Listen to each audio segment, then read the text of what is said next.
Sarkar as a whole, all out, সামগ্রিকভাবে সরকারের কোনো অংশ জামাতের প্রতি সহনশীল নয়। এই জন্য বলছি সরকার অ্যাজ এ হোল, কৌমিদের একটা অংশ, আহলে হাদিসদের একটা অংশ জামাতের বিরুদ্ধে ধারাবাহিক, পরিকল্পিত, ফাইন্যান্সড প্রচারণা, প্রপাগান্ডা, তৎপরতা চালিয়ে যাচ্ছে।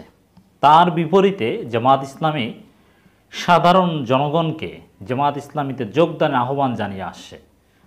আমরা দেখতে পাচ্ছি, যেটা দর্শকের আলোচনাটা প্রতিনিয়ত করতে চাই, কিছু আপডেট আপনাদের সামনে হাজির করতে চাই। যেহেতু জামাত ইসলামীর দাওয়াতি ও গণসংযোগ পক্ষ চলছে, যতদিন পর্যন্ত এই কার্যক্রম চলবে, সহযোগী সদস্য লোকজন হতে থাকবে, আনুষ্ঠানিকতা চলতে থাকবে, জামাত প্রচারণা চালাতে থাকবে জামাতে যোগদানের জন্যে, ততদিন পর্যন্ত আমরাও এর আপডেট দিতে থাকব।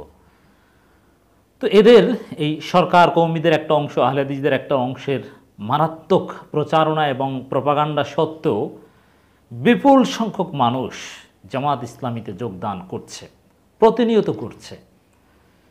এবং আপনাদেরকে এখনও আমাদের কাছে প্রতিনিয়ত অনেক জায়গা থেকে অনেক তথ্য পাঠানো হয় যে ভাই অমুক বাড়িতে, এক বাড়িতে এতজন সহযোগী সদস্য হয়েছে, অমুক কওমি মাদ্রাসার এক মুহতামিমের পরিবারের লোকজন জামাত ইসলামের সহযোগী সদস্য হয়েছে, অমুক আওয়ামী পরিবারের লোকজন জামাতের সহযোগী সদস্য হচ্ছে, আহলে হাদিসের এই কয়জন ভাই, এরকম অনেক তথ্য আমাদের কাছে আসে। এগুলো সব একত্র করে আমরা আপনাদেরকে জানাবো শেষের দিকে। তবে কিছু বিষয়ে আমাদের খেয়াল রাখা দরকার, কিছু বিষয়ে মনে রাখতে হবে। এই ধরনের ব্যতিক্রমী আলোচনাগুলোর তাৎপর্য বুঝতে হবে। জামাত ইসলামী কিছুতেই কওমি, আহলে হাদিস বা কোনো ফেরকাকে তাদের প্রতিপক্ষ বানায় না। জামাত ইসলামী একটা একামতে দিনের প্ল্যাটফর্ম হিসাবে তাদের আকীদা মানহাজ বিশুদ্ধ হওয়ার উপর যেরকম জোর দেয়, আবার রাজনীতিতে উদারতা যথেষ্ট। রাজনৈতিক উদারতার মধ্যে আপনি রাজনৈতিক সমর্থন অন্য ধর্মের লোক হলেও করতে পারেন, আপনি ভ্রান্ত ফেরকা বা বিভ্রান্ত আকীদার লোক হলেও রাজনৈতিক সমর্থন করতে পারেন, সমস্যা নেই।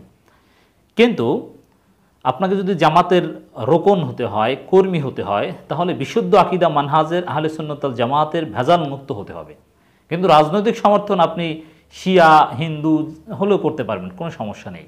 তো এই জন্য আমি মনে করি, যেহেতু সরকার, আহলে হাদিসদের মাতখালি অংশ, কওমিদের অংশ, এরা কিন্তু একই সূত্রে গাঁথা।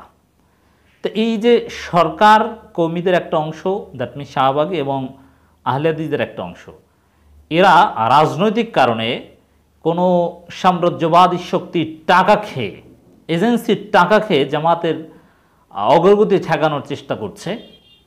এজন্য জামাতে যোগদানের আহ্বান যখন আপনি জানাবেন, তখনও এই বিষয়গুলো ফোকাস করেই জানানো দরকার। মানে এরকম একটা মেসেজ দেওয়া দরকার যে জামাত ইসলামী একামতে দিনের পক্ষে একটা প্লুরালিস্টিক সংগঠন। তারা কওমি, আহলে হাদিস, সালাফি, হানাফি, হাম্বলি কোনো মাযহাব বা কোনো ফেরকা বা কাউকেই প্রতিপক্ষ মনে করে না, সবাই দ্বীনি ভাই।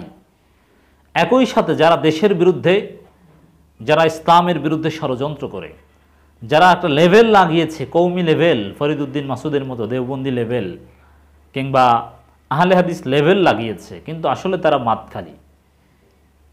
এরা জামাতের অগ্রগতিকে অপছন্দ করছে, এরা জামাতকে ঠেকাতে চায়। এটা জামাতে যোগদানের একটা কারণ। আপনি দেখবেন যে ফরিদউদ্দিন মাসুদ সবচাইতে বেশি বিরোধিতা করে কার? জামাতের। অতএব বুঝতে হবে যে জামাত হক, মানে কওমিদের ওই শাহবাগী অংশ, এই উগ্রবাদী অংশ, আলী হাসান, ওসামা বা এই টাইপের, এরা বিরোধিতা করে কার? জামাতের। অতএব জামাতে যোগদান করেন। এই সরকার সবচেয়ে বেশি ক্ষুব্ধ কার উপর? জামাতের উপর। অতএব আপনি জামাতে যোগদান করুন। এই বিষয়টা প্রচারণার মধ্যে আনতে হবে। মনে রাখতে হবে যে জামাতের প্রতি সাধারণ জনগণের যে সমর্থন, মানুষ যোগ দিচ্ছে, এটা পুরোটা ধর্মীয় কারণে নয়। অনেক মানুষ জামাতের প্রতি সফট কর্নার রাখে শাহবাগ বিরোধিতার অংশ হিসাবে, ভারত বিরোধিতার, ভারতের আধিপত্যবাদ বিরোধিতার অংশ হিসাবে। এজন্যে এই দাওয়াতি ও গণসংযোগ পক্ষে সামগ্রিকভাবে একামতে দিনের দাওয়াতি বেসিক্যালি দেওয়া হচ্ছে, এর সাথে এই রাজনৈতিক মেসেজটাও দেওয়া উচিত। আমি মনে করি, আমি দেওয়ার চেষ্টা করছি যে আপনি যদি শাহবাগের বিরুদ্ধে হন, আপনি যদি ভারতের আধিপত্যবাদের বিরুদ্ধে হন, আপনি যদি দেশে আইনের শাসন চান, ন্যায় ইনসাফ ভিত্তিক সমাজ চান, জামাত ইসলামীতে যোগদান করেন। আপনি তাতে অন্য ধর্মের লোক হলো। তো জামাত আমি দেখেছি যে অন্য ধর্মের লোকদেরকেও দাওয়াত দেওয়ার জন্য নানান পরিকল্পনা বা নানান এজেন্ডা তাদের হাতে আছে। জামাত কোনো সাম্প্রদায়িকতায় বিশ্বাস করে না। ইসলাম হচ্ছে অসাম্প্রদায়িক, এবং ওরা সেকুলারিজম যে উদ্দেশ্যে বলে সেই প্রকৃত উদ্দেশ্য সার্ভ করে ইসলাম। সেটা কি? সেটা হচ্ছে peaceful coexistence of all religion, all believes. সমস্ত বিশ্বাসের, সমস্ত ধর্মের মানুষ একই সাথে মিলেমিশে শান্তিপূর্ণভাবে একই রাষ্ট্রে অধিকার নিয়ে থাকবে। কেউ কারো উপর হয়রানি করবে না, কারো উপর জুলুম করবে না। এজন্যই তো সেকুলারিজমকে সামনে আনা হয়। আর এই নিশ্চয়তার সবচাইতে ভালো দেওয়া হয়েছে ইসলামে। অতএব ইসলামের চাইতে সুন্দর রাজনৈতিক আদর্শ হতে পারে না। শত শত জাতীয় পার্টি নেতাকর্মীদেরকে আমরা দেখলাম লালমনিরহাটে, তারা জাতীয় পার্টি ছেড়ে বিএনপিতে যোগদান করছে। আমরা ওয়েলকাম জানিয়েছি। আমরা বলবো যে আপনারা কেউ কেউ জামাত ইসলামীতে যোগদান করে দেখেন, জাতীয় পার্টি ছেড়ে বিভিন্ন ছোটোখাটো আওয়ামী বলয়ের তথাকথিত দল, এই বঙ্গবীর কাদের সিদ্দিকীর দল, বি চৌধুরী দল, এগুলো ছেড়ে জামাত ইসলামীতে একটু যোগদান করে দেখেন যে দলটা কেমন। আগামী দিনের যে আধিপত্যবাদের বিরুদ্ধে লড়াই, কওমি শাহবাগীদের বিরুদ্ধে লড়াই, আহলে হাদিস শাহবাগী, আহলে হাদিস মাতখালীদের বিরুদ্ধে, এই আধিপত্যবাদের বিরুদ্ধে যে লড়াই, অগণতান্ত্রিক শক্তির বিরুদ্ধে যে লড়াই, তার অংশ হিসাবে আপনি জামাত ইসলামীতে যোগদান করুন, জামাতে যোগ দিন, এবং অনেকে যোগদান করছে। সরকার, কওমি, আহলে হাদিস সবাই মিলেও ঠেকাতে পারবে না।